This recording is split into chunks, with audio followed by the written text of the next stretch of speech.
Hello there, guys, and welcome back to my channel for yet another Chelsea transfer special with Pys. You know, I feel like I felt a bit rude because when I had Felix on and when we have Nathan on, I always feel like featuring Nathan, featuring Felix. I'm like, Pys well and truly has the standard to just say featuring Pys. So featuring Pys it is of the craziest 24 hours of Chelsea news there may potentially have ever been. Now, this may be a bit of a stretch because deadline days have happened, but when like the amount of news and the level of crazy news and the amount of like games that's in there where half the news ain't even true, even though they come from big sources, and then they turn out to be kind of true, but still kind of false. It is mental. It is absolutely mental. We will try to cover everything. We will even try, if time permits it, to do a Premier League prediction at the very end, because I might do the Liverpool preview on Saturday, and then we will have had some Premier League games played. So I would like to do the prediction, the table prediction before that. But Pys, what a 24 hours it has been. I will get, before we get into any of today's stuff, I will bring up your roundup from yesterday, because even that is kind of crazy. And that isn't even to start with all the insane stuff that has happened today. It's been crazy, hasn't it? It really has been. Yeah, featuring Pys, I feel honoured. Thanks, bro. But yeah, no, it's been crazy, and I think it's going to get crazier. You know, I think last night was just wild how we just bid for Lavia out of nowhere. I was like, what the hell is going on? Yeah, it was just mad. It's been mad today. It was mad this morning. It was mad before last night. Like, there was still stuff happening before, you know, the Lavia bid yesterday. Yeah. And yeah, when I did that sort of like roundup, I couldn't believe how much I was typing, like going through my tweets. Like, what the hell? Oh, it must have taken you half an hour just to type it out. It took me a while, but yeah, I mean, let's see what happens. It's exciting and also nerve-wracking at the same time. You know, we all want Caicedo. That's the one we need to get done. You know, it'd be lovely to have Lavia. Seems like Adams is doing his medical as well, but you know, just get that Caicedo deal done, man. I'm like itching to hear like that just breakthrough. Like, it's been so long. Yeah, it really has been. We just need that here we go, or the Ornstein dagger. We need it, because first of all, I mean, I say we need it. You and me have disagreed a couple of times on quite how annoyed maybe we should be. I mean, you have been annoyed about it too, but you're still like, let them do their thing almost. And I'm like, well, even if they get him now, I'm still kind of annoyed, because I'm like, we should have had him in July. It's now 3 days before the first Premier League game. But if we get him after the first Premier League game, that's even just me being more annoyed, I will be honest. But hey, there's a small chance we get it done. I still don't think he'll feature, regardless of whether it gets done beforehand or not. But yeah, I want to start with a big piece of news, and I want to take that separately from your roundup yesterday as its only one. Reece James was named Chelsea captain yesterday. I know, I'm not sure which part of that you said publicly and which part of that you said in our group chat, but I know you were kind of like, why not Thiago Silva? Especially, why not Thiago Silva, at least as vice captain? You can say your piece in a second on it. For me personally, I think it's lovely. I understand the idea why Thiago Silva for a year make Reece vice and then let him take over. I understand that. But at the same time, I'm like, Reece, like Thiago Silva can help Reece in learning to be a captain while Reece is already the captain. Because if he's vice captain, if he's nothing for this one season, but then takes over next year from Silva, you know, they have other things to do than just, I don't know, because now he has the responsibilities. He has to learn how to deal with it. If he's not it, you know, maybe Thiago just does all the important things, and then he doesn't really learn as much as maybe he should. Well, now he can just ask Thiago for help when he needs it, if that makes sense. So to me, I like it. I'm a bit of a sucker for these kind of things, as people know. That's why I was annoyed about Mount leaving. That's why I was annoyed about Ruben leaving. That's why I was annoyed about many of these types of players leaving. That's why I'm annoyed if Chalobah leaves. but it's a bit of a bit of rekindling back what we had 25 odd years ago or 20 years ago when John Terry was made captain at the similar age to Reece James now. And I don't know, I'm not saying he's going to be able to emulate what John Terry has been able to achieve as a captain, but I still think as we've lost so much of what we are as a football club in the last 12 to 18 months with new ownership, a completely new squad, the whole staff has basically been changed. I think holding on to that little bit of continuity, that little bit of someone that knows the club from before, I think is really important. And that's nothing against Thiago Silva. Thiago Silva is a great player. Thiago Silva understands Chelsea. He loves Chelsea. But he hasn't been there since 2000 and whatever, when Reece James was 6 years old. So I like it for that reason. I know I'm a bit of a sucker for that, like I say. But I think it's great. We'll talk about Chile as the vice captain in a second. Silva's English not being good enough. I don't know if that's true. He's been here for 3 seasons now, 4 seasons now. I reckon his English is fine. But yeah, for me, I like it. Pais, what's your perspective on it? You know, I'm really happy for Reece James. I think it's class. I love Reece James. I just personally think like maybe we rushed it a little bit. I'm not sure. I don't know if he's like I don't know. It's been talked about for a while, and he's just still so young. Like I would have preferred Silva. And then Reece like learning the role, because he kind of has to just learn as he goes now, I guess. But at the same time, there's also like flip it on its side, and you also could say like, well, Silva doesn't need an armband to be a leader. So exactly. there's that debate as well. Yeah, I mean, I'm happy for him. It's just I hope with this he plays a lot and stays fit as well, because I think being the captain, you need to be regularly available. That was one of the best things about Azpi, about Gary Cahill, about John Terry. They were always pretty much available. So although Azpi spent the last 3 years being captain, not really starting regularly, purely on ability. So yeah, but he was never really injured, was he? Like he was very durable. So yeah, I mean, I'm happy for him. Like, but yeah, I just personally, you would have just maybe slightly preferred Thiago Silva for experience and to show him some respect as well. I hear that. I hear that. See, for me, I would have picked Reece as the captain regardless. I would have made Thiago Silva the vice captain though. Now it has been Pochettino and the staff or whatever did pick Ben Chilwell as that. I like Ben Chilwell a lot. I rate him probably a bit more highly than Pais does as well. But also, like, I think as a leader, he's a bit underrated, a bit like I think Kepa is underrated as a leader. Now, we'll get to Kepa later on, obviously, today, because there's a lot to talk about there as well. But that interview Chile did recently, I actually think Chile's really well suited to being vice captain.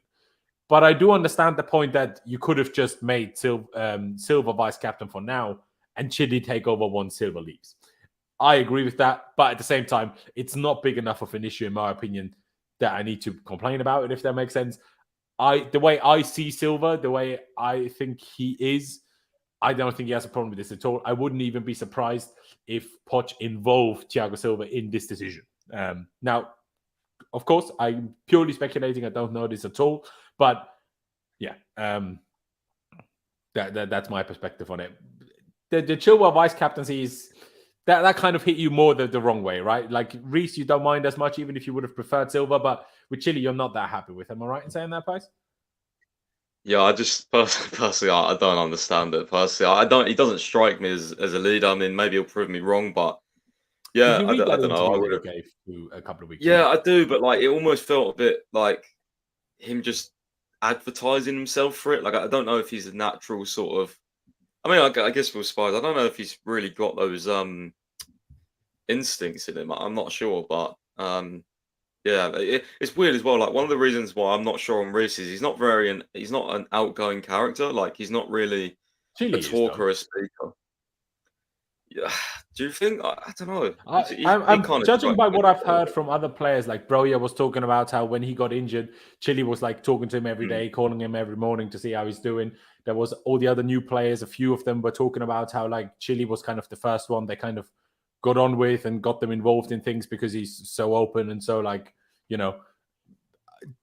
I don't know it. I'm not there, am I, Pais? But from what I've heard, other players talk about Chile, to me, seems perfect to be a vice captain. Again, I understand that Silva right now would be more suitable, but Silva will leave eventually. And then let's pretend Silva isn't there. I would rather Chile than Enzo, who doesn't speak English. Do you know what I mean? Like that, as much as Enzo is a great leader, character-wise, he's going to take a while to speak English properly. And I just think it makes sense if you speak the language properly, if you're one of the official roles, if that makes sense. I mean, Vic says here, isn't Chile the oldest after Sterling? Well, obviously, and Silva. He might be. Obviously, Kepa is still here. Kepa is older than Chile, but Kepa might not be here for much longer. So I guess after that, maybe he is after Sterling. Is there an older player we're forgetting, bro? I don't think so. So no, I think he is, isn't he? I think. Yeah. How old's Chile? Is he 26? I think Silva, Sterling, Kepa, Chile is the order, yeah. Yeah, I think you'd be right. I'm trying to scam. What's Sanchez? 25? 25, yeah. I think Chile is he's 26, isn't he? Yeah, there's not much in it, but yeah, he might be.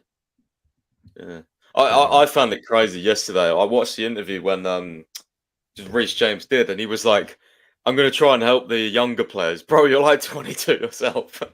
Yeah, that's what happens when you sign a bunch of 18-year-olds, you know? I just found that so funny. I was like, Yeah, oh my true. days, man. Like, it what is have true. we become? Yeah, it is a funny way of looking at it. Like, I understand where you're coming from with the Chile thing as well to some extent. But like I say, I mean, Bettinelli is probably older. But I mean, he didn't even feature in preseason. Does he count? But yeah, like I say, judging from everything I've heard from Chile, about Chile from other players, he seems like really that kind of guy to bring people in to the group now. So if that is the case, and it sounds like it is the case, that is probably also why he was picked then as vice captain, if I'm honest. But at the end of the day, if it's Reece, if it's Chile, if it's Silva or if it's Chile as vice captain, it's vice captain. Let's not make too big of a deal out of vice captain, shall we? Because like you said, obviously, Pais, Silva doesn't need an armband to be captain. If you took the armband away from John Terry at Chelsea, or if he just didn't wear it, wouldn't have made a single bit of difference. He would have still been the captain, the leader on the pitch. So, Silva can still be involved. And it's just going to be interesting. Do you think, Pais, this means that Silva will play a lot less? Or do you think he could still play quite a lot, but still not be picked for these roles? It's really interesting because, like, we got one game a week, bar cup competitions, and we signed Disasi, who's obviously £40 million, but I don't think Silva will be dropped that much. Like, I don't know. I don't know. I always feel like, I mean, you even saw Colwell in the interview, like, that was released today, saying, like, why can't I play with Badiashile, his two left footers? So we got a lot of options at centre back. If you think about it, for the amount of games they're actually going to be playing. So I'd be interested. Especially while Chalobah is still here too. Yeah, exactly. So he's not gone yet. I mean, he might not go. Like, it's kind of bad. Yeah, no, exactly. Robbie here says, Reece James, no John Terry. So he's not. At the same time, I will be honest, I was too young in 2004 to really know what John Terry was like at that age. No idea. So I couldn't really tell you in comparison. And Hunain asks, was Reece captain in the youth teams? I don't know, honestly. I don't know. I think he might have been, actually. Was he? Wasn't he in the same age group as what was he called? Charlie Colkett. Wasn't Charlie Colkett always the captain in their age group? Well, I don't know what year it was, but I swear there was a picture Chelsea posted of him lifting up one of the cups, and I swear he had captain. Well, there you go then. Is it maybe in here? Not sure. I don't know where. Oh, yeah, see, look, there he is. Look there, yeah. That's it. There he is. Yeah, there you go. With Ampadu in the background, Gallagher here, Billy Gilmore. That's Dujan Sterling, I think. Yeah, there you go. So at least maybe not all of the time, but he certainly was captain in part. So, there you go. Your question answered. But yeah, congratulations, Reece James. He seems really proud. Like, what I like about it is, like, his dad, Nigel James. Fair enough, Robbie, but I'm not. So I can't say yes or no to your answer or to your statement. But yeah, Nigel James, Reece's dad, was talking about how it was one of the dreams of Reece to become Chelsea captain, like, for a long time. And until obviously now this whole saga with Mount, I always felt Mount was a bit more suited to be captain, just because he's a bit more of an outgoing character and a bit more vocal than Reece is. But now obviously Mount left, Reece got it. And I also personally think that this can actually make Reece not only a better player, I actually also think it can make him a better player, because it's going to make him more confident in ways. But I actually think being captain will make him more vocal, and being more vocal will only help him in every way, I think. So yeah, I'm a big fan of this, and yeah, I'm excited. It's a big positive for me. Like I say, a bit of a sucker for this, but with how many things have changed, that someone from the academy got that armband now, to me, I don't know. It's almost rooted the club to what we need to be and where we should be. To me, it's kind of attached us a little bit. While Reece is here, there's still always going to be that connection there. And in that time period now, with Reece there, he can build it with more other players around him, and then we won't lose who we are. And Pys, you were talking about this more so than me over the last year in terms of almost losing a connection a little bit. And I felt that a bit over the last few months, where just too many players that I was attached to, and also too many players that I felt are attached to the club left, that I was a bit concerned that the team wouldn't have the attachment to the name and the club Chelsea that we should have. And I think Reece helps us holding on to that a little bit. But I understand not everybody is going to think of it in that way. I am totally aware. But let's get into the big roundup from yesterday, because we have so much to talk about from today as well. We need to get going. Right. We started it within the morning when we thought, oh yeah, simple day. The news we get is Robert Sanchez is viewed as a long-term number one. You know, they think he can be world-class, blah, blah, blah, through Nathan Gissing. Then Chelsea working on Tyler Adams. We got that. Here we go for that by now today. We'll talk about that later on. Lukaku was pictured at Cobham, so that was terrible. Caicedo to Leicester on loan is a here we go. Pys, thoughts on that one? I think we'll touch on Sanchez when we go to Kepa, and obviously we'll touch on Tyler Adams anyway. But Caicedo to Leicester, we were talking about it 2 days ago, weren't we? And you said you probably preferred the Leicester loan to a Genoa loan. So happy about this one, yeah? Yeah, I am. I'm really interested to see what he can do, and I think he has an opportunity to get quite a few goals there, I think. Yeah, there you go. Like I said, I probably would have preferred a top flight loan, but at the same time, I also see the benefit in being at a top team in the Championship that's going to play for promotion, have possession all the time, be the dominant team all the time, because that's what he needs to learn to play for us. It doesn't really help being in the Premier League, fighting relegation, parking the bus all the time, like you saw it with who was on loan at West Brom? Was it Gallagher? Who's this? Well, who was on loan at West Brom, like when Slaven Bilic was there and then he got sacked throughout the season? Was that Gallagher? Was he on loan? He was. He was at West Brom, yeah. Exactly. So he's one example at West Brom, but then also a little bit at Palace. If Gallagher was at teams where he learned to be with the ball more, I think he'd be a better player right now, and we'd complain about him less as a fan base. But because he's always been in teams that chase the ball rather than have the ball, that's why he's good at chasing the ball, but not so good at having the ball. So I guess from that perspective, you will learn that better in a top Championship team that, you know, is fighting for promotion, maybe the title, and will have the majority of possession for the most of the time. So I guess that's a positive.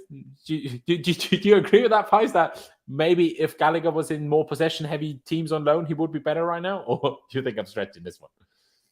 No, I think you're probably right, to be honest. I mean, even in pre-season, I thought, you know, he had a few better games in the pivot. I was noticing a little bit of difference on the ball. I still think like angles and showing and that all that sort of thing, like the rhythm just wasn't really what I want to see. But it was definitely a bit better on the ball, I think. Definitely under Pochettino already. So maybe that's a good sign.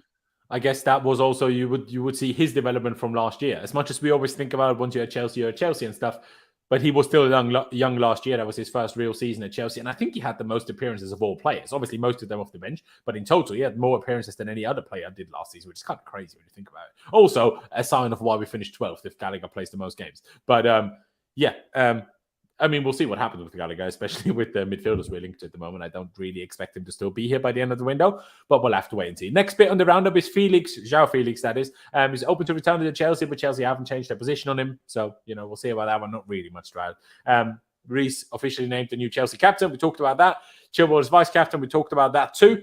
Positive news. Badiashile back on training on the pitch. Individually, I think, not with the group. We are aware, Dexter. That is the roundup from yesterday. We will only get to today later because there's been so much we need to get through yesterday as well. But yeah, Badiashile back on the pitch. I think in individual training, they're expecting him to be back for the third game week, I think. But yeah, still good news, right? Yeah, I mean, I was gassed when I saw that. I love Badiashile. I think he was great last season. So hopefully he can come back soon and just add some more competition, which is good. Absolutely. That is actually also a good point. John Terry works at the club, sure, in the academy, but if Reece needs advice, John Terry's always there. So that's a good shout as well, to be fair. And then big news, in my opinion, Chelsea are not considering the Vlahovic deal at the moment, according to Di Marzio and Fabrizio. Chelsea made a £21 million offer plus Lukaku for Vlahovic, but Juve said no and wanted £35 million, roughly €40 million to make the deal happen. And then Chelsea decided to put that whole deal on hold. And also, Juve fans, I'm not sure in what context, like was there a game going on and this happened after, or did they just storm the stadium without anything happening? I don't really know. But Juve fans turned up on the Juve stadium pitch, and were chanting, "We don't want Lukaku," and everything else. While Zanetti, the day before, was also saying that Lukaku betrayed them and they hate him, essentially. So no one likes Lukaku, and I love it.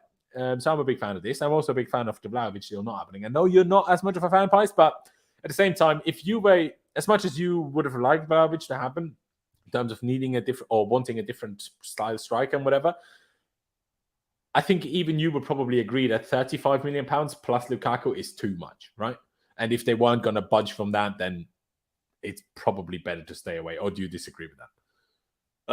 I would have paid it, to be honest with you. I think getting Lukaku out would be fantastic. And I rate Vlahovic more than you do. But to be honest with you, like, I think this one is, like, I'd still keep an eye on it because it wasn't like they ruled it out. It was just like there's a difference in price and it's not in talks at the moment. So maybe we go back to it. But yeah, at the moment, it's definitely not happening. That was made pretty clear last night. So we'll have to see what happens in the next sort of 2 weeks, I'd say. Yeah, there you go. I mean, Bayern, maybe not with Kane, so because we're not going to talk about this in depth, obviously, here. But in the morning, we got the news from David Ornstein that Kane and, well, Tottenham and Bayern found an agreement for Kane for €100 million, over €100 million. But now it seems Kane is hesitant. I don't know if it took too long. I find Kane is a weird guy. Like, his wife was out in Munich for over a week looking at houses. Over a week. They apparently had personal terms agreed weeks ago. Now the club's find an agreement and he's not sure anymore. Like, Kane is a dickhead, honestly. But here, Ronnie Scott says, an unknown club have appeared on short notice and offered Harry Kane a significantly better contract offer than Bayern Munich for when he becomes a free agent next summer. Maybe that's also changed Kane's mind, potentially. But I will say to you, Ronnie, it's not us. I guarantee it's not us because he was offered over €400,000 a week. So around £400,000 a week at Bayern.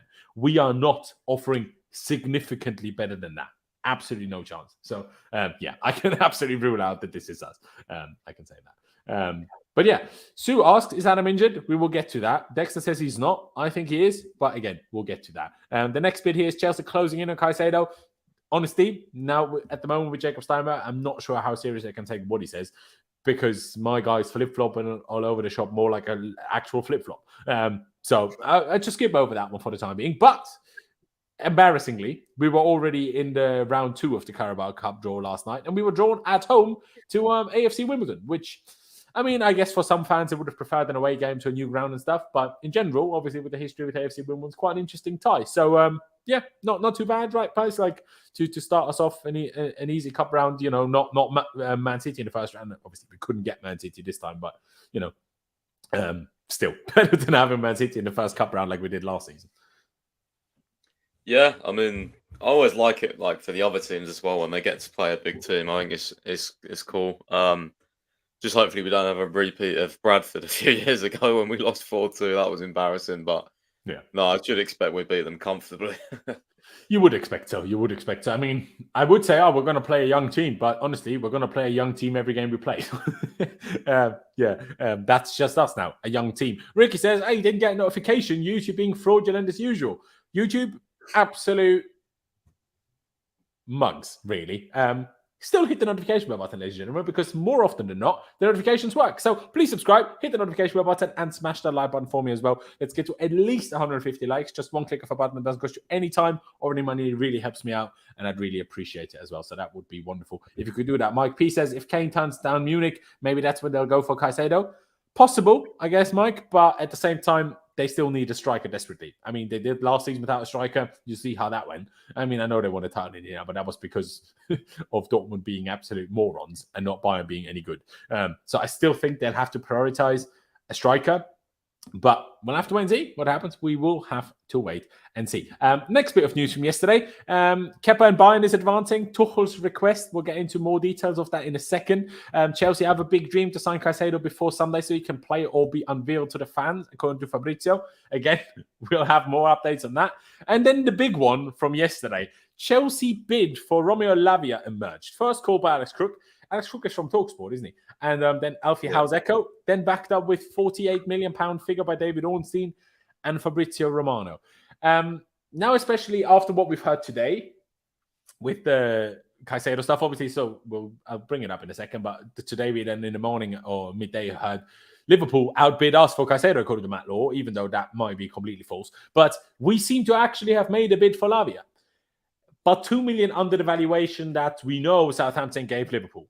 So to me, even though it is a real bid, I think it was purely a bid that we expected to get turned down, but a bid to put a bit of pressure on Brighton, saying, accept our offer for Caicedo now, otherwise we'll just go with someone else and you won't get money.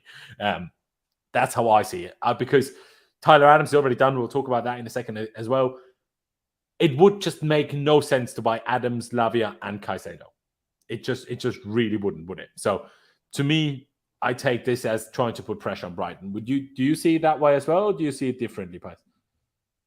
No, I do. The only I was thinking is there a crazy world where just because Adams was so cheap, they feel like they could just, I don't know, keep him around, flip him on, or maybe even loan him back. I don't know, but it just doesn't really add up in my mind. So yeah, I mean, I can't see how Adams, Lavia, and Caicedo happen, but we've seen crazier things. Maybe we have maybe Gallagher's going, maybe there's I don't know, maybe Santos is going on. I don't know.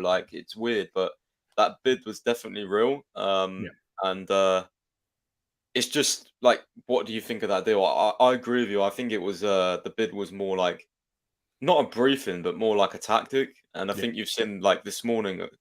Fabrizio's actually said Liverpool did contact Brighton for Caicedo now, but said they haven't made a bid yet. So it's I just think there's a lot of games going on. I think other clubs are trying to, Chelsea are trying to probably pressure Liverpool and pressure Brighton, and Liverpool are probably trying to pressure Chelsea. To get off Lavia because he's their main target. So it's it's kind of crazy. It's absolutely mental, isn't it? It's absolutely crazy. And I have seen Fabrizio's new tweet. I will bring it up in a second. I just want to go through chronological order of all the Caicedo stuff that has happened in the last, today really. So I will bring up the first one that was Matt Law today at, 12 p.m. 12 p.m. or 12 p.m. It's so weird that midday is p.m. because that's past midday. But it's not 12 hours past midday, is it? It's 15 minutes after midday. So how can it be 12:15 p.m. Anyway, your time was 11:15 a.m. anyway. Matt Law, the guy that used to be alongside, I guess, Fabrizio before Ornstein over the last couple of years emerged, the main Chelsea outlet, says Liverpool have outbid Chelsea for Moises Caicedo, but suggestion player prefers Chelsea still. Ever since then, all the Liverpool correspondents, including Fabrizio Romano and a couple of others, have said that's actually not true. So Matt Law is absolutely in the mud.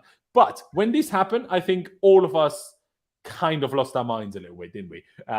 We'll get into Fabrizio's tweet from now in a second, so maybe this will become true. But at the time, I think we were all a bit baffled, weren't we? Yeah, I was baffled. I don't know, even this new tweet, it doesn't make sense to me. Liverpool don't just go and spend £100 million or whatever. They've been, I don't know, they've got money, but something seems off with this. It's almost like Brighton are trying to pressure Chelsea. I think Brighton are trying to pressure Chelsea into paying what they want. I think that's what's going to happen. And Chelsea probably think, oh shit, Liverpool are coming. We just need to pay. I feel like that's what's happening here, personally. But I'm a little bit worried. I am slightly worried, but I agree with you. I mean, let me bring up the next tweet that's come out from... where is it? I swear I just had it ready to open as the next one. Why are you trying to mug me off, StreamYard? There it is. Liverpool and Bayern have contacted Brighton about Caicedo. That's what Fabrizio reported in the afternoon. Brighton will accept the highest bid. Chelsea are on it. Feeling of other clubs is Chelsea remain ahead. He then followed that up with saying, let me bring it back up again so you can all read it. Rest of today and tomorrow are crucial stages for Caicedo. The feeling is that we are entering the end of this saga. So that is a positive, finally, at least near in the end. But it's still, the whole thing is still kind of crazy. But this is what Fabrizio literally tweeted 5 minutes ago. Moises Caicedo deal. Brighton made clear they sell Caicedo to the highest bidder. Next 24 hours, crucial. Chelsea run it, pushing with dream to present Moises on Sunday. Liverpool made contact with Brighton in the morning, planning to submit a formal bid in the following hours. Obviously, everyone talks about how can they do this now when they have apparently can't afford Lavia, because Southampton wants a 50 million for Lavia. They haven't paid that yet. I don't think it's as simple as Liverpool couldn't afford Lavia. There's a difference in couldn't afford and didn't want to afford. It's like us with Ugarte. We could afford Ugarte if we wanted to, but we decided not to. So that's how I see this one. But I agree with what Pais just said. No, Liverpool may be involved, but Caicedo wants us. And I don't think we will let anyone outbid us on this unless they go crazy overboard. And I do, like, if this was Man City or Man United, I maybe would be a little bit worried they could just crazy outbid us so that we pull out. But I don't think Liverpool, even if they have the funds to match us, I don't think they have the funds to, like, outbid us by so much that we are not willing to match it again. And if Caicedo wants us, you know, I think we've done enough pre-work, if that's the right word, that he won't be convinced by another project now, other than potentially Man City, and Man City seem to not be involved. So I'm not too worried, but we just need to get a move on. And I've been saying this for not a week, not a couple of weeks. It feels like months, but over a month. We need to get a move on. Like, we really need to. And to me, this is still an absolute embarrassment of Paul Winstanley. The dude worked for this football club, Brighton. And he's still, like, he's months and months and months and months and months, and he does nothing. And it gets so far that we have to make smokescreen bids for Lavia. We get fake Matt Law reports about Liverpool outbidding us. Now, they might actually bid. Whoever knows whether they're going to bid more or whatever they're going to bid. But to me, it's still a whole shambles. Like, if we get it done, great. Still good. But the way we got it done, even if we get it done, is still an embarrassment, and we need to function better as a football club. Like, this has topped anything bad that Marina has ever pulled off in terms of trying to buy players. I know, Pies, you're not a fan of Marina, and sometimes she was a bit stingy when it came to players, but not on our first choice of the whole window. When we wanted a series, when someone was our first target, we got that. You know, it was never like, couple million too little, we're not going to get the first choice player that we all want. This is ridiculous to me. Just get it done, man. Like, these are football people. You know, when Marina is like, buy someone on deadline day. Well, yeah, she's not a football person. She's a business person. Paul Winstanley, Lawrence Stewart, all these lot, they're all football people. They should be aware of the importance of having a player for preseason. None of them give a shit. None of them give a shit about the relevance of this. Like, just, it still irks me. But does this, I mean, I'm sure you've seen it as well until I brought it up, but do you still stand by it's just, you know, Brighton getting Liverpool involved, blah, blah, blah, to scare us? Or do you think this one is actually a bit scary and someone potentially could beat us to Caicedo? I don't see how we could let anyone beat us to Caicedo. I just don't. Like, I agree. It would be, honestly, the biggest catastrophe of the summer. Like, and one of the best hijacks from Liverpool if this happened. But yeah, I'm holding out hope it won't. And yeah, I just, like I said, for me, it feels like Brighton are like trying to get us to pay up, maybe by like using Liverpool. Like, it may be true that Liverpool have called, but like, are Brighton saying like, you know, oh, Liverpool are going to bid in the next hours, and then that might make Chelsea just pay the money? I don't know, but yeah, it's I mean, next 24 hours is going to get exciting. It's going to get exciting. It's going to get nerve-wracking. And this comment did just make me laugh. This guy's from the same country as Terminator. How is he such a girly man? Get to the chopper. Do you know what I mean? That made me laugh. But hey, you know, if you see me as a girly man, I can live with that, Jimmy. But it seems like the problem is more on your end than on mine. But hey, here we are. But yeah, I can only really agree, Pies. Like, we cannot let it happen that anyone beats us here. And I'm really intrigued by what exactly the detail. I would love to find out how this all happened at this point. It's genuinely crazy. Like, how is Liverpool involved now? Because if they wanted him, they could have been involved for weeks. But no, they're only involved now. Why? Makes no sense. Is it because we bid for Lavia? Are they now annoyed? That's why they're getting involved for Caicedo? If so, why did we bid for Lavia? Is it just us playing games with Brighton with the Lavia bid, like I suggested earlier, and now Brighton are trying to play games back? Maybe they even got Liverpool involved. Like, it's weird. It's very, very weird, and I'm very intrigued by how it's going to happen. And I just really do not hope. I don't know how to word it, but I really just don't hope that we are getting outplayed by Brighton. Now, I don't really know what outplayed means in this scenario. Just means paying up, but I would still not mind if we paid up. Just get him done. Honestly, I don't care. Like, does it matter to me one bit whether we pay 85 million or 100 million? No, I don't give two fucks. I'll be perfectly honest. We bought about 15 18-year-olds for more than 15 million pounds. I do not care if we pay 15 million more for Caicedo. Don't give a shit at all. But just get it done. So I don't really know what Brighton's, aim is here, because at the end of the day, they just want the biggest money. I cannot see Liverpool spending like 100 million. Cannot see it at all. Can also not see Bayern doing that. I'll be perfectly honest. But yeah, I guess we just have to wait and see if anything more comes out. Maybe tonight, maybe tomorrow. We'll just have to wait and see. Pys, anything else you'd like to kind of touch on this? Like, do you see this as games between us and Brighton directly, or do you think this is a Liverpool move? What we're seeing now, because they maybe got annoyed about us bidding for Lavia. I just don't believe that they'll bid us. I don't think they're that team. I don't believe it. If this was City, I'd be shitting myself. Yeah. I can't lie, but I can't see like Liverpool do spend big, but one, it's very rarely on hijacks, and two, like usually if they spend big, it's well planned out. Like the Szoboszlai deal, right? No one knew that was happening, and then Liverpool spent big money on him. Like, I just feel like this is Brighton trying to get us to pay up. I can't help but think that. But at the same time, there's a bit of nerves. Yeah, there is a little bit of nerves, and I understand that as well. From my end too, I'm still fairly confident that we're going to get him, but I'm already, and I know this is a bit weird, and me being Mr. Negative again. You're Mr. Pessimistic, and I'm Mr. Negative. At least this window at the moment, I feel like that sometimes, because almost everything other than Caicedo himself, I find something to do that I'm not particularly happy with. But even Caicedo, I'm like, okay, we get him. But that will not mean I will not still be annoyed at Paul Stanley for this taking this long. I still think it's an embarrassment.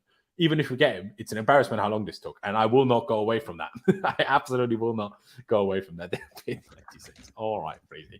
Calm down. But anyway, what's the next big story? I guess Kepa. Is Kepa who we should be talking about? Where is it? Is this the big one?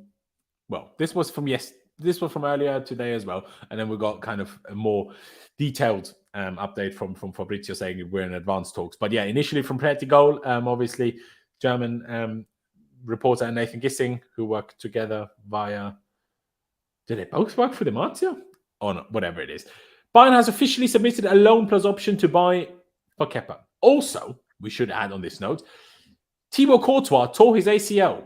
And according to Revelo, whichever way it is, and Nizar Kinsella, Real Madrid might also consider buying Kepa because they need potentially a goalkeeper because, Courtois is now out injured for a long time. And I know, Pys, you are like, just get it done. But I will say my piece first. You can say yours in a second. To me, and we might still accept it, but in my opinion, we are absolute morons if we accept a loan with only an option. A loan with an obligation, sure. A straight up offer, sure. Now, I would still prefer to keep Kepa because I think we're going to replace him with someone that's much worse. And then we only have Sanchez. And if Sanchez is not as good as we all think, then we're screwed. That's my perspective on this. But let's pretend, okay, if Kepa goes, he goes. But a loan with an option that they might not trigger, and then we buy a new goalie now, and then we have Sanchez, that new goalie, Slonina back from loan, who's now joined a Belgian side on loan, I forget the name, and Kepa, all of them having to deal with them next summer. Kepa on 190k. This is such a calamity to happen, in my opinion, that, in my opinion, we should absolutely not entertain any loans without obligation. In my opinion. I know you see it differently, Pys, but the risk of sitting here with 4 goalies, including Kepa, and not being able to get rid of him next summer is too big to accept this, in my opinion. But why do you disagree with that is maybe the best question. What, the loan move? Yeah, why do you disagree with me saying it's way too risky to give him a loan if there is a chance he ends up coming back?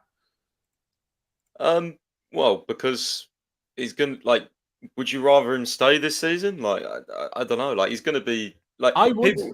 Yeah, I know Like, you would. because my thought is like if we had like if Slonina didn't go out on loan, and the situation would be if Kepa goes, it's going to be Sanchez and Slonina as backup. If that was the situation, I'd be like, maybe I'd accept it. But because we know we will buy another goalkeeper, that will just add another goalkeeper to deal with if Kepa comes back, and that to me is just like it's not a situation we want to be in next summer. Because think about it, Paz. We've spent the last 3 years trying to sell Kepa and never been able to. Just because we get a loan now doesn't mean we're going to be able to sell him next summer if Bayern don't use this option. And then we're stuck with them together. And that's just a big problem, in my opinion. Do you know what I mean? Sorry, I didn't catch you, bro. What did you say? Just like if we have 4 goalies, that extra one, the new one we buy, Kepa coming back, and Sanchez and Slonina. It's just a nightmare waiting to happen next summer where we don't know what we're going to do with the goalies. Too many of them are going to stick about, and then we're going to have issues left, right, and centre. Yeah, no, I do see that as well. And I don't actually think this is going to happen, but apparently it's advanced talks. I mean, maybe we've got another goalie lined up to come in, or maybe we're using Sanchez to be number one. But yeah, no, I do see your point as well. Like I see both sides. Yeah, it's just a tricky one. I do want to bring up the Fabrizio thing. Where is it? Why can I not find it? That's why I had it. Anyway, Fabrizio said it's in advanced stages. I don't have that ready to open up now. It doesn't really matter, I guess. But yeah, it's just like I like Kepa more than most. I understand that. I also rate Kepa more than most. I understand that. And I also know that it's because of Neuer's injury and Courtois' injury. But it's still Bayern and Real Madrid interested. What does that mean? Do you know what I mean? But to me, it's just, I mean, obviously, all of it kind of depends on who that other goalkeeper is that we will sign if Kepa goes. But what do you expect the club to do, Pais? Let's say Kepa goes, regardless of whether it's now a permanent move or a loan with obligation or a loan with option. Let's just, it doesn't really matter for this question. Let's say Kepa goes. What do you think the club does in terms of that second choice goalkeeper or that new goalkeeper that we need to buy?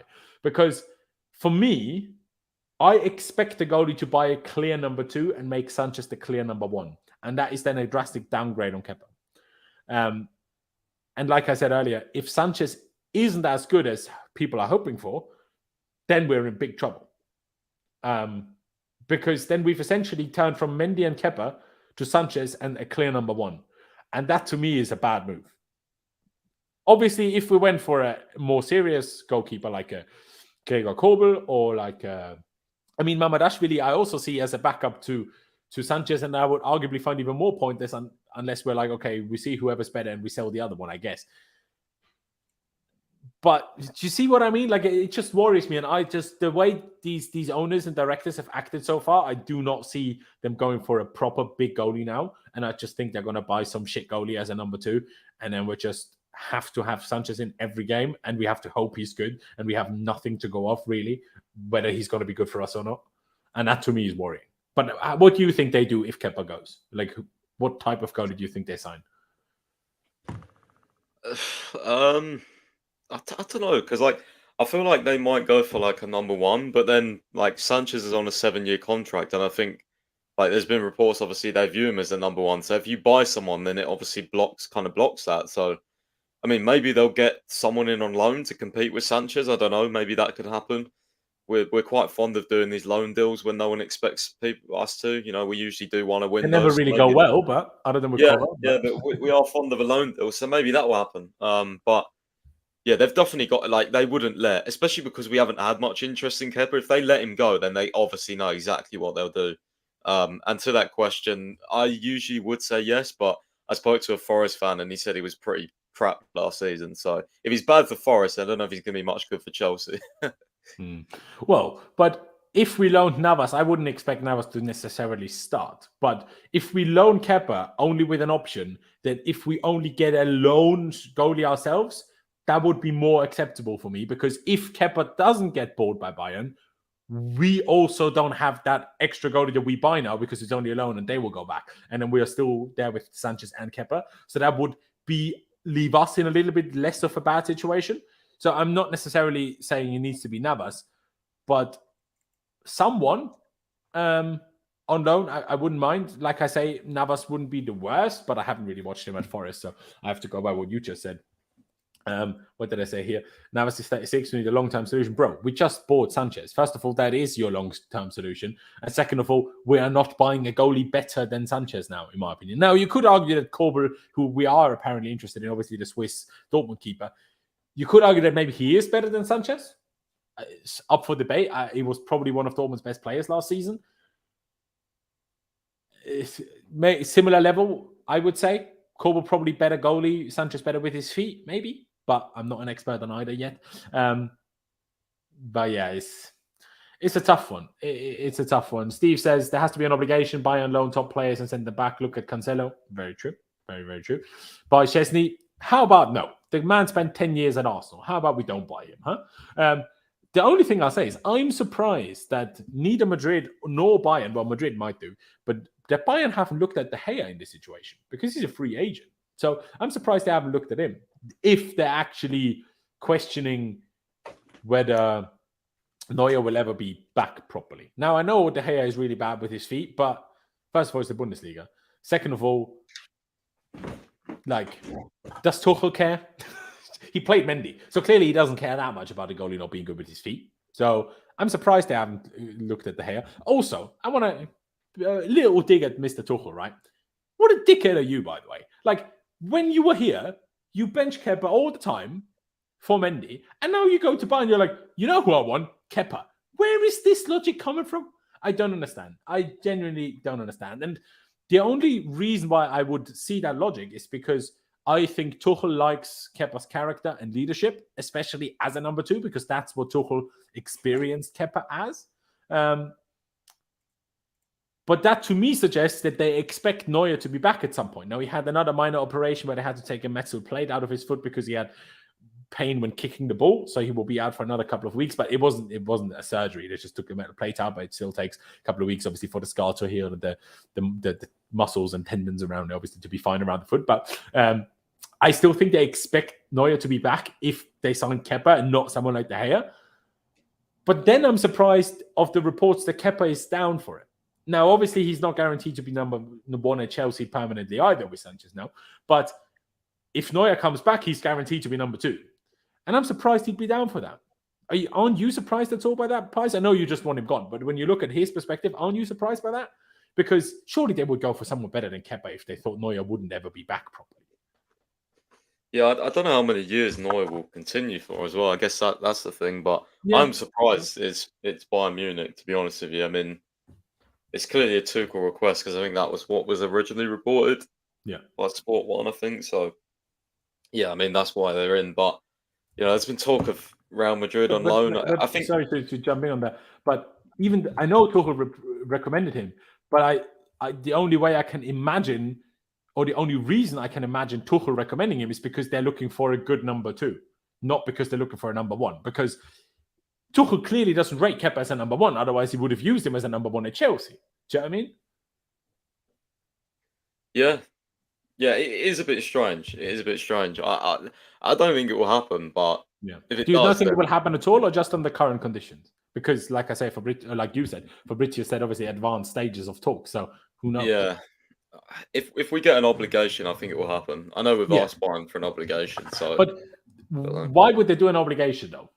Exactly, I don't think they would. Because... No. I mean, if they do an obligation, why not just buy him outright? It's not like he's going to cost that much. Yeah. Like, how much do you reckon we charge for him? Like 25 mil? I don't know. That'd be interesting. Like when the option is revealed, that'll be quite interesting because no one's really said a price yet. So yeah. What would be your guess though? I'd say 30 probably. Yeah, 25. Somewhere around there. Yeah. But that is like typical Chelsea, where like we sign a goalkeeper who we apparently think will be or is better than Kepa, but we charge more for Kepa. But obviously, Brighton really wanted to get rid of Sanchez, and we don't really want to get rid of Kepa. But yeah, we'll have to wait and see.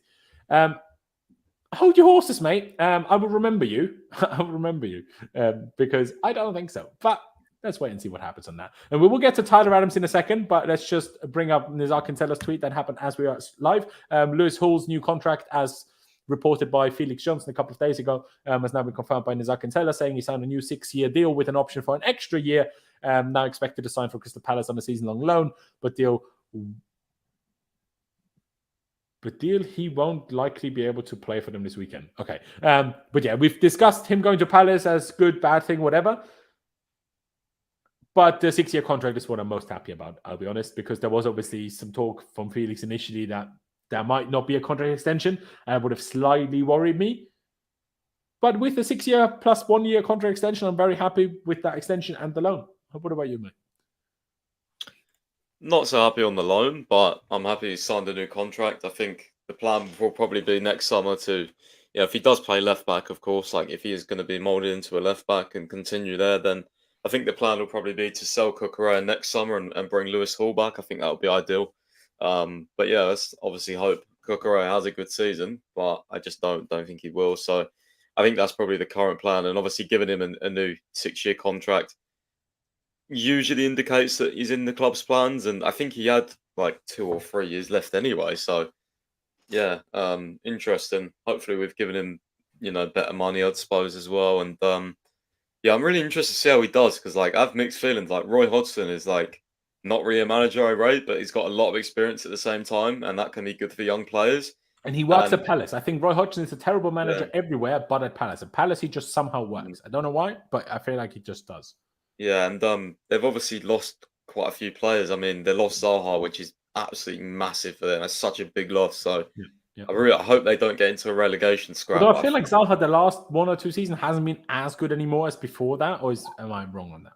He's just always their top scorer, bro. So I think when you lose your top scorer, like every year for the last 5 years, it's going to hit you bad. But Chelsea if they lose Elise as well, then wow, Chelsea lost our top goal scorer. You were buzzing about it, bro. Who was that? Havertz. Oh, fuck off. I think there was joint too, and Sterling, and he's the one I'd be buzzing if he were left. Do you know what I mean? Yeah, exactly. If Sterling's near top scorer after that season, last season, the season doesn't count in my books, because he was dreadful. He was so bad.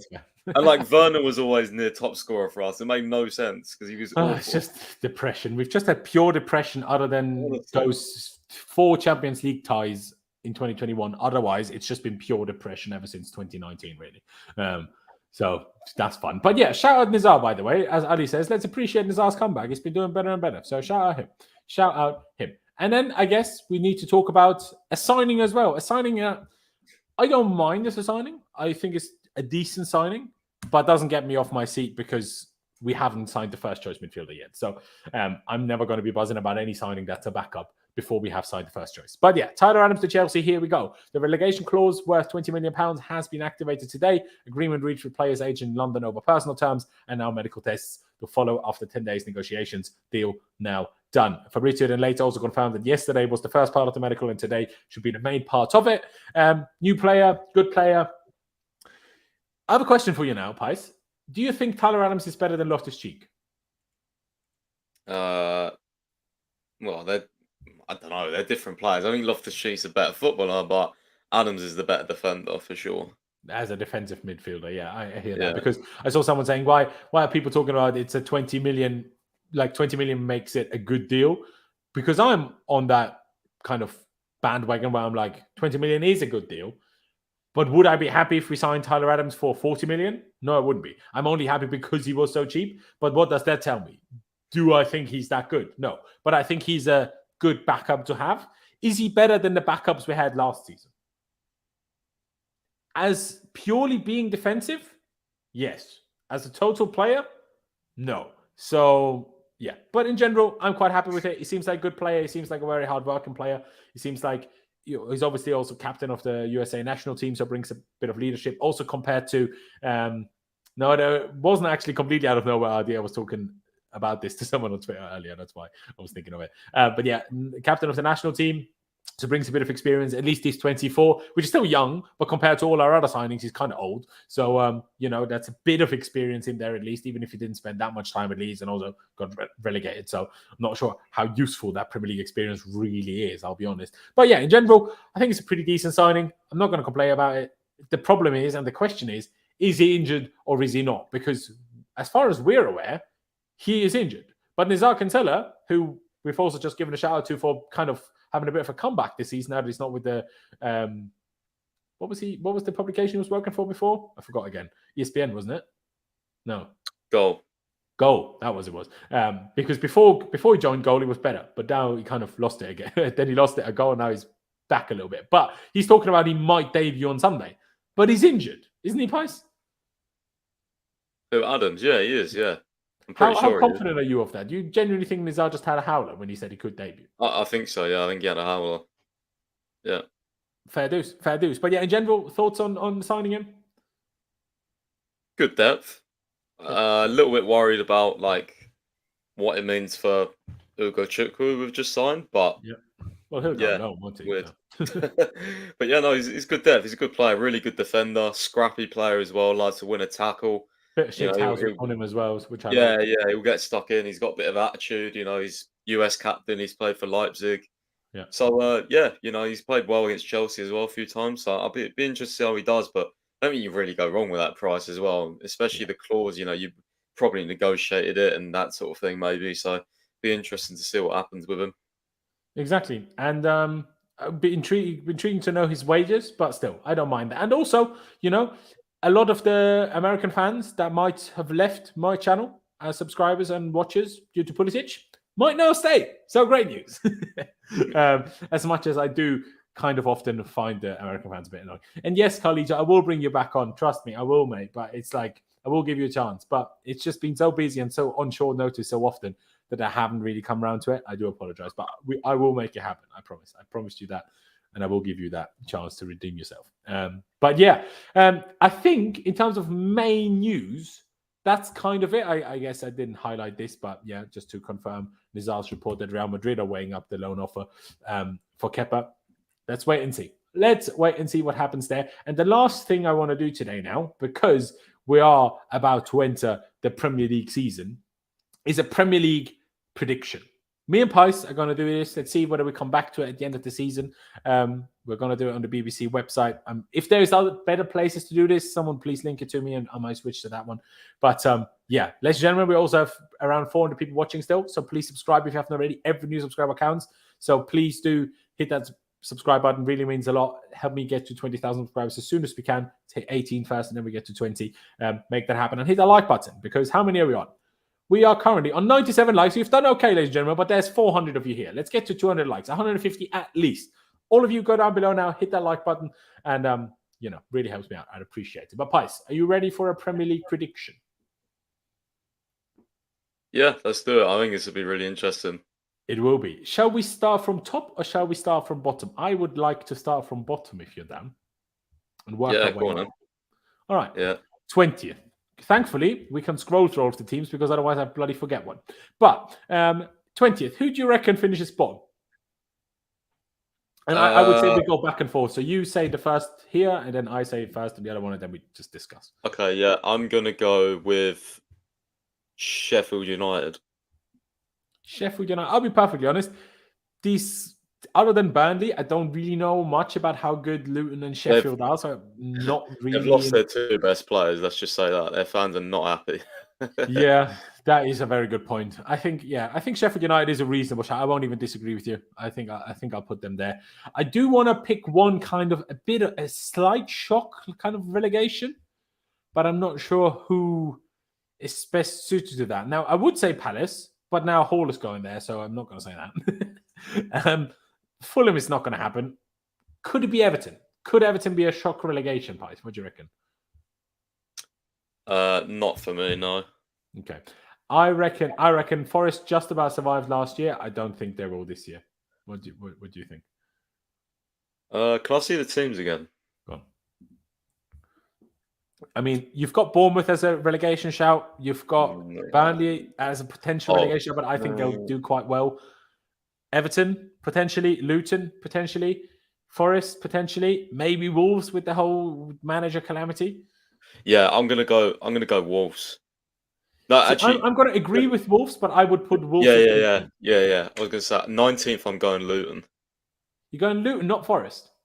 not Forest. Nah, I think they've got some good players, and I rate Steve Cooper. I think he's good. The only reason why I would think that Luton just about stay up is because their home ground is so like. Yeah, it's hard. It's gonna be hard. I think they will get a lot of points of teams at home, and that will be enough for them to stay up. Not for 2 seasons, but in this first season, I think they'll stay up. Because we can only do one prediction here, so we'll need to somehow find a common ground here. Or do we just shall we flip a coin between Luton and Forest? I mean, I don't think Forest are going down, so you can flip a coin if you want, but it won't. If you don't think might they'll be go like down, a joint what do you prediction, base it on? They won't go down. Maybe you'll just come. Well, they've got Gibbs White. They've got the striker who scores quite a few goals. I think they've kept Brennan Johnson.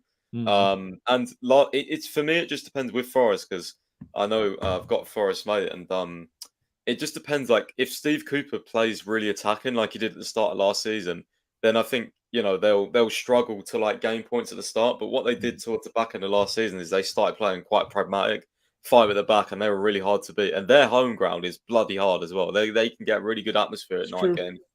That's true. But the problem is you can say that about almost any team. You can say that about Luton. You can say that about Everton, who are maybe some other contenders for going down.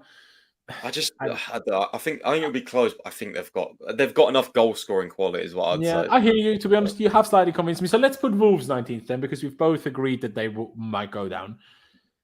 Let me see whether I'll agree with Luton for 18th or whether I can convince you of something else. What about West Ham? Obviously, they lost Rice. They might lose Paqueta. Could they then be in danger? Because they were kind of flirting with relegation for a while, even last season. But obviously then they were in Europe and now they're not. So they kind of have more attention. Oh, they are, because obviously they won. So they're in Europa League again. So could that be an issue for them, do you reckon? Or do you still think they'll have enough to not go down at least? For who? West Ham. Oh, just because obviously losing Rice, maybe losing Paqueta. Yeah. I don't know, it might be an underrated shout, but I think Moyes is, I don't know, because he was on the verge of getting sacked last season at one point. Yeah, exactly. So, it's hard, You know what? I'll throw another one in there. Bournemouth. Nah, not for me. No, why not? They got a new manager. Apparently, he's really good, and they're signing quite a few decent players. So I think they'll be all right. Fair enough. All right, I haven't been able to convince you of somebody else, so I'll let you have Luton. I'll let you have Luton. Now we get to the point where it doesn't really matter, does it? So we'll just work our way up. Not really that big of a deal. Who should we put 17th? I'd go Everton for me, probably. Everton? I can go on board with that. But that would be crazy if Everton finished back-to-back seasons in 17th. Bloody hell. But now, I'm forcing you to pick Forest now, 16th. I'm not putting them any higher than 16th, bro. No chance. Come on. No chance. They were so bad last season. They only barely stayed up, no? And they surely have a worse squad than they did last season, don't they? Just trying to think if them or West Ham. Yeah, West Ham are probably better. Yeah, I'd agree. Let's go 16th. All right. Let's pick 15th then. I guess your pick. Is there any chance in your mind that Brentford could have a bit of a worse season and maybe be anywhere near where we're talking now, like 15th? I'll go Bournemouth for this one. Bournemouth is absolutely a shout. Maybe Burnley. Do you reckon they'll do that well? I forgot about them. Yeah, no, I do. I think Company's going to do quite well there. All right. Yeah. All right. Let's pick Bournemouth. I'm okay with that. Then we'll go. I would suggest now West Ham. Yeah, and it'll be between them and Burnley, I think. Maybe. Yeah, I think that's fair. But because West Ham are in Europe, obviously, because Europe conference, hard, so I reckon, that will impact them a little bit. All right, let's go Burnley next, 13th.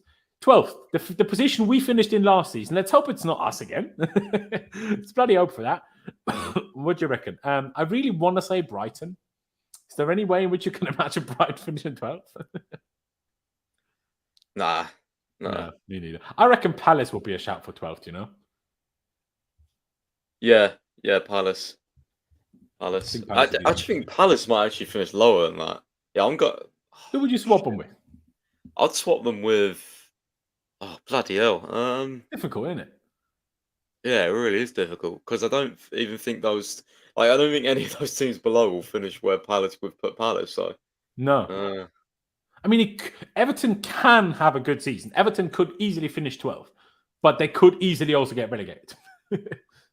yeah, I just don't know about their strikers, man. Like, No. just general, like, Dyche teams, you either win 1-0, you draw 1-1, or you lose 1-0. So, But he finished 7th with Burnley, do you know what I mean? So, he did, but he was there quite a while, and yeah.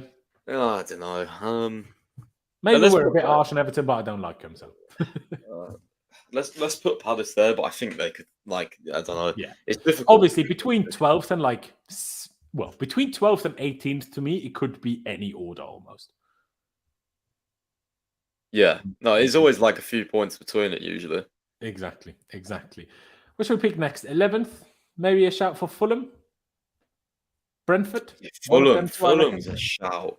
Fulham could really struggle because I mean, they're losing Mitrovic, actually. Shall we put Fulham maybe a bit lower? Yeah. Should we swap Fulham and Palace? Or is that too high for Palace then? Oh, it's just so hard, you know. I didn't think this would be so difficult. No, it's crazy, isn't it? And it will get tough again between like 8th and 4th. It will be difficult. Yeah, no. I don't know, man. I don't know. Because I just don't feel like they'll score many goals when they lose Mitrovic. No. I mean, William might have anymore. Maybe we've put West Ham a bit too low because they still got a good team over the last few years, but I just don't know how much it will affect them to lose Rice and maybe Paqueta. Yeah, let's put West Ham up to 11th. Let's say they have a good season, and then lower all the other ones by one. Let's say West Ham 11th. I'd put Fulham 14th actually. I think they could be pretty shit without Mitrovic. Okay, but how can I unpick a team? I've no idea. Okay. No, I can't. Like this. All right. So then put Fulham in 40. I don't know if I fully agree with that, but I'll go along with it, I guess. But I don't know if I reckon West Ham finish higher than Palace, you know? Do you reckon? Maybe even Burnley could finish higher. I don't know. Maybe. You know what? I'm down. Let's put Burnley 11th. Let's give Company some credit. Yeah. Let's give Burnley 11th. Okay, if you want to, I put Palace 13th. And then we can put West Ham 12th. More happy with this then? From 10th, 12th? Sorry, 11th, 12th, 13th? Yeah. Yeah, no, Right. yeah, that looks yeah, I'm happy with that. We'll go with that. All right. This one is kind of big compared to a few others. Top half of the table. Who do you reckon finished 10th? Brentford. I reckon this got Brentford. I'm not sure if I think Brentford will be this good again, but well, here we are. I don't think any of the others will necessarily be better, so I'm okay with that. Fair enough. 9th. I'm gonna put Brighton 9th. Shit. Yeah, because they've got losing European Caicedo, I think will have a bigger impact on them than they will admit. And I just don't think they can be this good again, especially with being in Europe. I don't think we should forget that. Yeah, Brighton 9th. Yeah, I might even put them lower, but hey, here we are now. 8th, Villa, Spurs, Newcastle. I'm gonna go with Villa. Okay. I think Villa could finish 8th, but they could also be a shock like 5th because they signed well. They could finish higher, but I just think the other teams might do a little bit better. Yeah. And unfortunately, the Spurs one is so dependent on does Kane stay or does he go? Because if he goes, I think they could not even make top half. But if he stays, obviously he'll score them 25, 30 goals again. So then that will be beneficial. But I still wouldn't put them higher than 7th. I reckon Newcastle finish higher than them. It's between Newcastle and Tottenham for me, this 7th. What about you? Yeah. No, I'd probably say Tottenham. I think they'll concede quite a few. I don't know how good their new centre back is they've signed, but it's hard. This is really hard. Yeah, it's difficult. I mean, maybe even Newcastle because like they overperformed last season and they have Champions League. So yeah, But like I say, it's how do between they them get- two for me. Yeah. So We'll go- I'm we'll go- going to say let's stick to Tottenham and put Newcastle 6th. Mhm. And then it's where it gets really spicy. Could Arsenal fall off being back in the Champions League? Kai Havertz No. up front. Could we not be as good as we hope? What about Liverpool? I mean, they don't even have a DM. I mean, they might snatch Caicedo out from under our noses, but you never know. Man United, they are great everywhere but in attack, in my opinion. So, I mean, who's their striker? Who, Man? Højlund. Like, Højlund, yeah. he might score like Rashford. 5 goals for all we know. But the rest of United, I think, is quite good. Yeah, you know what? I'm going to go Man U here. I'm going to go Man U. I think Man U might I have was a going to put Liverpool, you know. season. I think Liverpool might be a bit better next season. I'm going to go Man U just because I don't rate their midfield that much, and they've not signed amazing. Like I don't not really been really that impressed with their business yet. I think Onana's good, but I don't know if like he'll make like loads of a difference to them. I think he'll make a difference playing out the back, but like, yeah, their attack. I don't rate their attack, and also like you got to remember last season, Rashford carried Man U so much. Like if Rashford's on form, then they win a lot of games. But if he's not, because Rashford goes through these dips, and if he goes through a dip, then and it's like 2 or 3 months, I think United could really struggle because Sancho's not scoring. I mean, Garnacho's good, but he's not like he won't get you 10, 15 goals. So yeah, I'd go Man U. Okay, fair enough. Sorry, I'm just trying to put a poll out for the people for Chelsea's finishing position. I know someone suggested it to do it for Villa, but now we're already past Villa. So I'll give you a poll for Chelsea. I'll say either first or second, third or fourth, fifth or sixth, or seventh or eighth. I'll give you those options. Please place your vote in the poll. But I'm still not. I still feel like United will have quite a good season. You know, I don't know why. I just don't think this second season of Ten Hag. I just can't imagine it being worse than last season. I cannot imagine it. If I'm being perfectly honest with you, bro, I think we'll finish fifth. I just don't know if we'll have enough for top 4.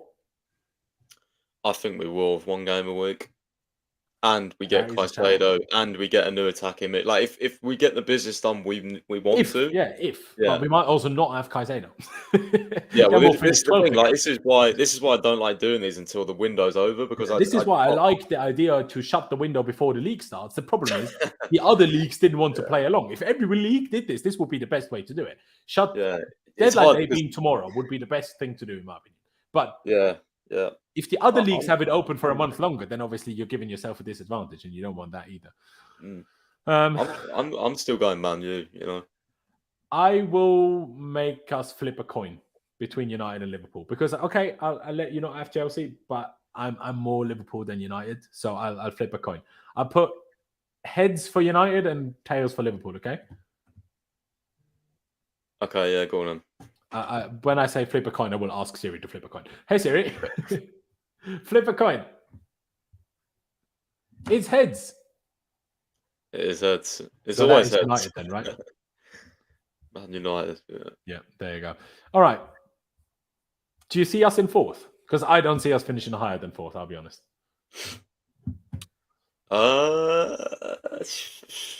I don't, because bro, I don't want to sit here and say, we're finishing 3rd or 2nd, and then we finish fucking 10th again and just be miserable. Thing is though, like where we are now, like I think our midfield and defense, like if we get Caicedo, is so good. It's just like how many goals will we score next season? You know, how well will Jackson do? How well will Mudryk start? Like that's for me is the how many games will Sterling play?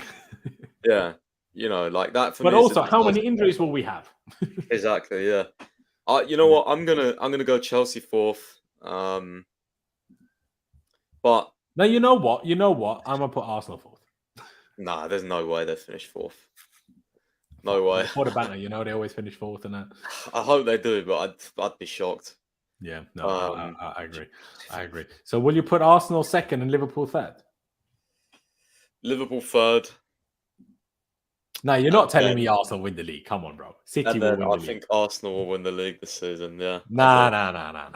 No chance. There is no chance City don't win the league. I mean, I think City have got worse than last season, personally. That doesn't matter, though, because Arsenal will not be as good again.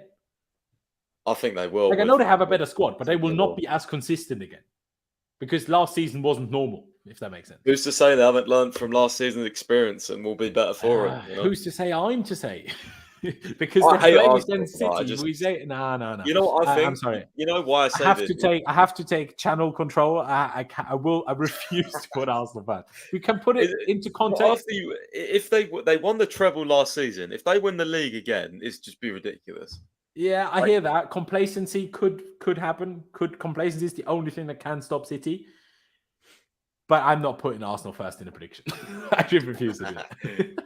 But hey, we can have it known. Pice reckons Arsenal win the league. So if we come back to this and have a look at it, Pice said Arsenal, I said City. So hey, I even feel bad putting Arsenal second, to be honest. If you didn't put United fifth, I probably would have put Liverpool fifth. I would have put Chelsea fourth, Arsenal third, and United second.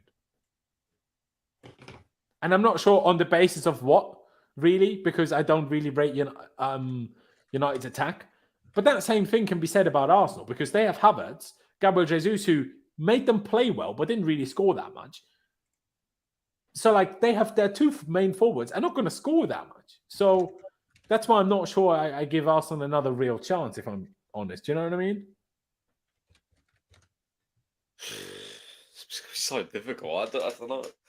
Because attack-wise, Liverpool have the best attack out of all these lot. Yeah. But Liverpool have a dreadful midfield, in my opinion. Well, depending on who they sign as the DM, I guess. Because Szoboszlai is a good midfielder, but the man's never heard of defending. So, I don't know. I mean, I still think we put Villa a bit low, but who would I replace? Maybe swap them with Newcastle, because Newcastle in the Champions League? Maybe ahead of Spurs, because some people in the chat were talking about Villa will get top 4. So, I mean, Saka, Martinelli guaranteed goals at least. I mean, with Martinelli, you can't be too sure either. So, I don't know.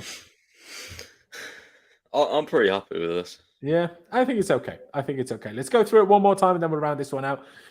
We're undecided on this one, but in the end, I took charge because my channel, City top, Arsenal second, Liverpool third, Chelsea fourth, Man United fifth. Would you be okay? Would you be happy with it if we finish top 4? Also, again, until February, we won't know if top 4 or top 5 will be sufficient to make Champions League football next season. But would you be okay with it if we finish 4th?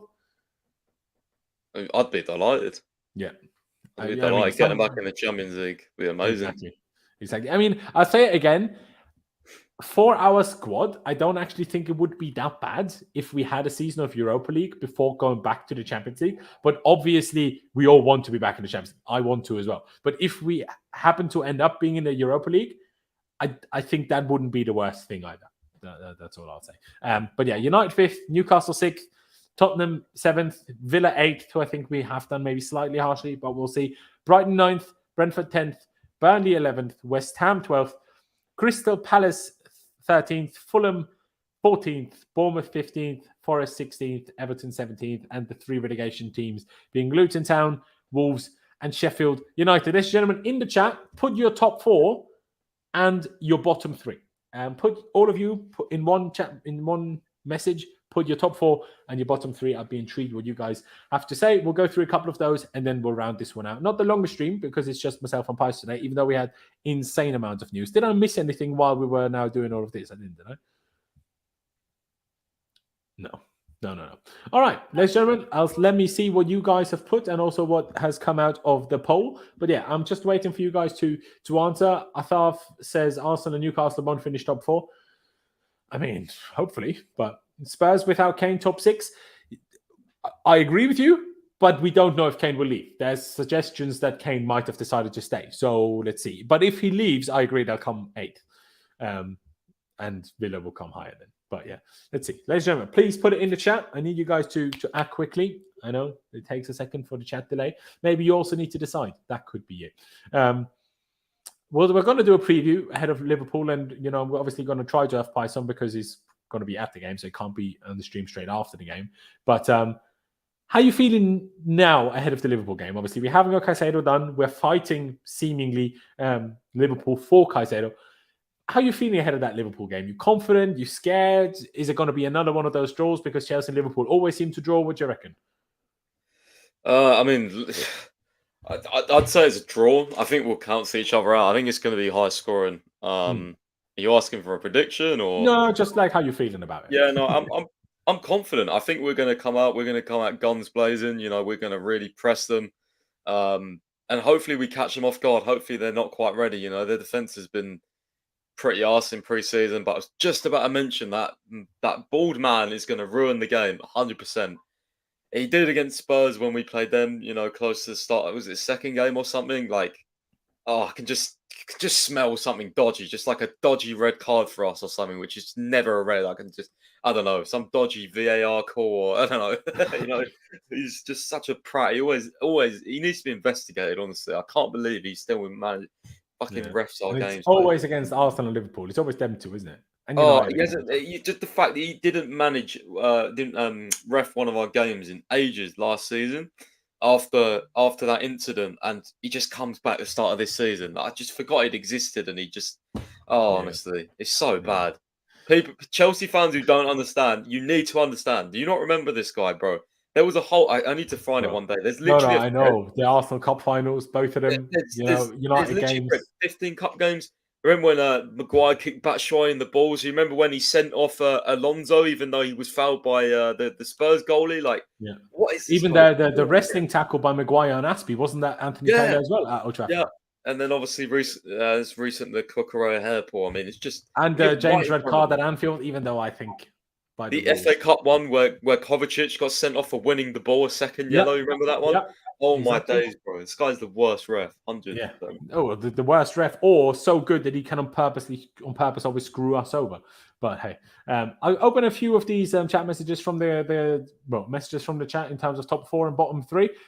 City, Arsenal, Pool, Chelsea. So similar to me at least. Luton, Sheffield, Wolves. That's the same bottom 3 as us as well. Not the same order, but still. Top 4 by Vic. City, Chelsea, Arsenal, Liverpool. Well, I'd be buzzing if we came second, mate. The Freezy says City, Man United, Chelsea, Liverpool. Bottom 3, anyone. I hope for Brighton then. The Beautiful Game says City, Chelsea, United, Liverpool. So you guys are. The optimism is off the charts. Honestly, no clue apart from Chelsea, even us. No one had 12th last season. Well, yeah, that's the point. City, Arsenal, Chelsea, Villa is my top 4. Ooh, that'd be spicy if Villa make that. Does Max have any transfer bids he would like to share before tonight? Pice? Do you? I mean, I put something up on my website earlier, just like everything I'm pretty much allowed to share. That was earlier on though, so I'm not sure if there's been much changes, but yeah, nothing really that big. I know we were speaking to Brighton this morning, and they were pretty intense talks. I was told we actually activated the Tyler Adams release clause yesterday, which was interesting. Came out in the media today. What else? I'm trying to look through now. Yeah, it's not really that much, but yeah, obviously I told you about Chelsea asking for an obligation for Kepa. Not sure if we're going to get that. I hope we do, but yeah, we'll see. There's been a few bits. I think the Lavia, as soon as that happened, that bid, it was described straight away to me as like games, and as a real bid, but it's more tactics than anything. So yeah. When it happened, I thought maybe we pulled out of Taylor because of his Tyler Adams, because of his injuries. But now that that's a here we go, I just don't see Lavia happening unless we fail on Caicedo. Then sure, but we better not fail on Caicedo. Like I joked about this in a group chat, but I am hiring a hitman for a certain someone if we fail on Caicedo. Like literally, this is unacceptable behavior. But yeah, there you go. Some extra Max Price news. A couple more. Vix here says bottom Luton, Bournemouth, Sheffield. Bournemouth is definitely a shout, I think. But I don't know much about the manager. The Price says is quite good, so we'll have to wait and see. But yeah. Has anybody else put a top 4 or bottom 3 prediction in there? Oh, MK said Bournemouth, West Ham, Everton to go down. Please to cleanse the Premier League from haram football. But would they? Because, Sean Dyche would just get another Prem job within 2 years. So it doesn't really get rid of haram football because the managers will be back. Is Adams even better than Gallagher? Yes. In my opinion, yes. Would you agree, Pies? I mean, it depends on the position, but in a double pivot, yes. Yeah. Different players. Yeah. If you played them at number 10, then Gallagher is probably better. But we're looking for a double pivot player, and Gallagher's been playing there, and Adams will be better than Gallagher at that, in my opinion. But I have no issue with Gallagher in a personal way. I just don't think he's that great at football, unfortunately. Humphreys getting a loan deal, but we don't know where yet. There's been talk about Swansea, hasn't there? Yeah, he's getting close to Swansea. I think I saw that earlier. I think Bobby Vincent from Football London said that as well. Fair enough. I don't know about that one. I would maybe rather... I don't know. I would rather find someone better than Swansea for him. Because where was he last season? He was in the second Bundesliga, right? Paderborn, I think it was, yeah. Yeah, and they were second Bundesliga, I think, last season. So, I don't know. I would like to do better than Swansea, but hey, here we are. I guess it is. Are you worried about Liverpool entering the race? Not really, if I'm honest, because I don't think we'll let anyone outbid us like that. But we would just look more stupid, because if they make a big bid and we then have to go bigger, then we just look like idiots for not just offering 100 million 2 weeks ago. You know, if they say offer 102 and we need to offer 105 or whatever, something stupid. But yeah, we'll have to wait and see. That's unfair on Gallagher. I think Gallagher will be big for us on the podge if he stays. High energy, good pressing, decent in the box. Yeah, but that's not in the double pivot, is it? That's the whole point. I forgot to talk about my handsomeness. Sorry, Cranky. Glad you mentioned it. But yeah, ladies and gentlemen, I think it's about time we wrap this one up. Thank you very much to Pys for joining me on this stream. It's just been the two, but actually I quite enjoyed the two. It gives us more back and forth, I suppose. And lets us talk about more things without it going so long. The only problem is when there's not that much to talk about and it's just us two, then it's a bit too short of a stream, unfortunately. But hey, everybody, please do check out Pys. Check out his website, londonsfirst.com, for all of the stuff that Pys hears and is allowed to share. You will find over there, as well as his private Twitter. But, you know, he probably won't accept you there. So just follow his main Twitter and the website. And if you're nice enough to him, maybe at some point you'll get his private Twitter as well. Ladies and gentlemen, please do subscribe if you haven't already. That would be massively appreciated. We're on the road to 20,000 subscribers still. There's still over 230 of you watching. So I'd massively appreciate it if every single one of you that hasn't subscribed just yet would subscribe and hit that like button. We haven't just made the 150 likes yet, but we're nearly there. So everybody on the way out, please hit that like button. Just one click off a button that doesn't cost you any time or any money, and I'd massively appreciate it. One last thing, on the poll, 137 of you voted between finishing first and second. 23% of you said yes to that. I mean, I assume most of you meant second, but still, that's big confidence from you guys. Between third and fourth, 35%, that wins, but only by 1% over fifth and sixth, with 34%, and thankfully only 8% of you said we'll finish between 7th and 8th. But yeah, we'll leave it at that. Thank you guys for watching. Up the Chelsea, upwards and onwards, and we'll see you next time.